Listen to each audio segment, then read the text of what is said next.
The other day I explained how to make these epoxy resin uh, forms using a potholder tippet made from silicone.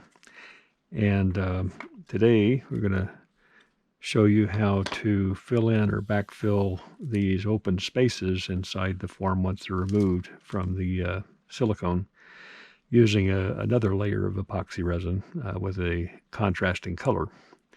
So the first thing you want to do is take your epoxy hardener and resin and warm it so that it has a very low, as low as possible viscosity, so it flows like water. And the reason for that is it reduces the bubbles that end up in your casting, but it also makes it easier for it to flow into these tiny little grooves and spaces. So this is pretty viscous right now. It can flow pretty nicely. And we're going to take one of these little plastic cups that are measured in milliliters. So it's very fine measurement, and measure out a small amount of this resin. And you want it to be as absolutely precise as possible to get a 50-50 mix. So I'm going to put in 5 milliliters of the resin right up to that line. And then a matching 5 milliliters of the hardener.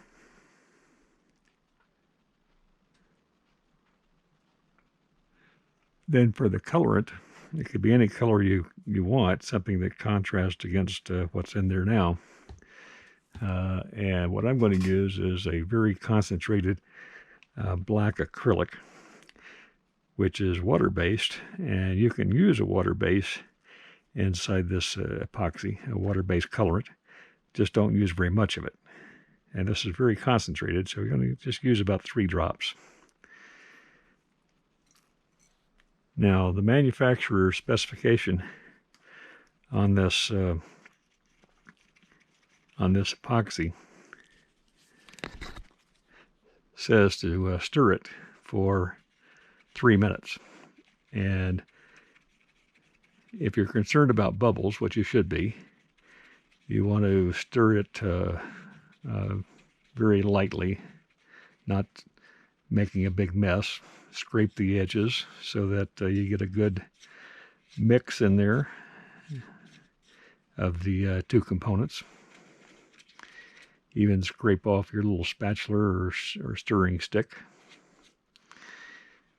and get it all mixed together as good as you possibly can over about a 3-minute period.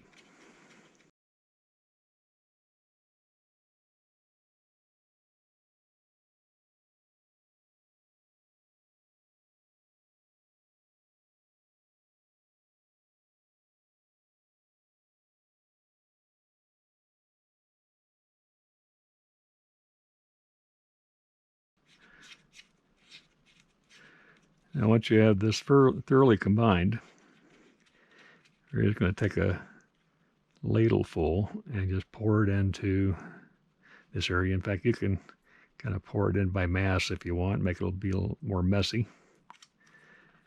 And we'll use our spatula to spread it around, get it inside those cracks and crevices.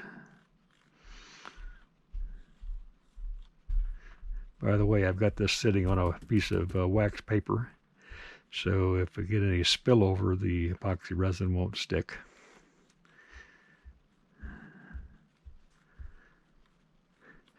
By adding this or backfilling this honeycomb design with this contrasting color of resin, you're actually increasing the strength of your molding and making it probably more stable if you decide to use this as a cabochon or some sort of decoration on a wood turning, so that the resin as you're turning it won't tend to chip. So this is a good thing to do if you have this kind of mold in your process. So I'm just getting this thoroughly in there as much as I can to fill all those voids.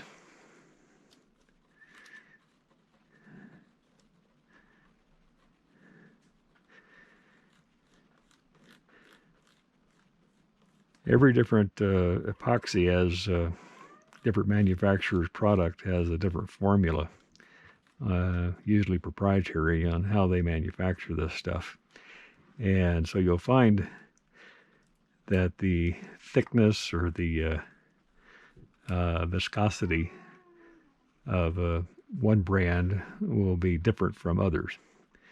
Some will be like molasses, really thick, and others will be thinner and more water-like. So you'd experiment a little bit and try different brands. You also find that some brands will recommend and actually require a respirator because they give off some pretty noxious fumes.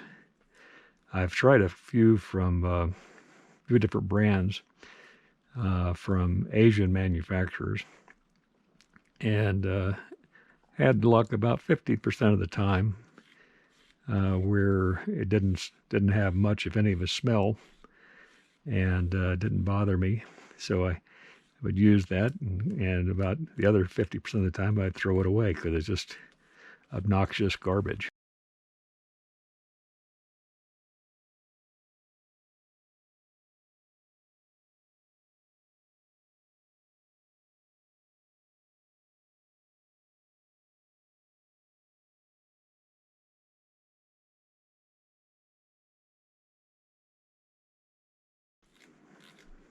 It looks like it's pretty well filled in now.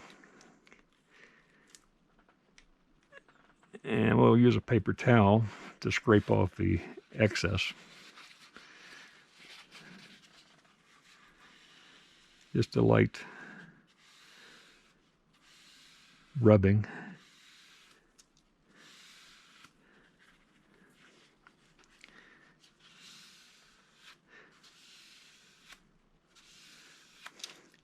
So you can see how that contrast with and without the backfill of black resin.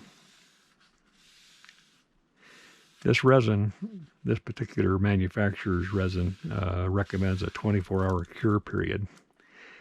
And so we'll come back later and have a look at how this turned out. The advantage of having a nice, robust backfill on this honeycomb design is that you can cut it with a bandsaw or other kinds of saws. You can put it on a lathe and turn it. You can sand it. You can buff it, and it holds up to all of those techniques. And you'll end up with a nice finished product if you're careful and handle it with some diligence. So there you go. That's how it works. Very simple. Very straightforward. All right, we'll let that cure and dry and come back tomorrow and have a look. Okay, so here we are. All finished up.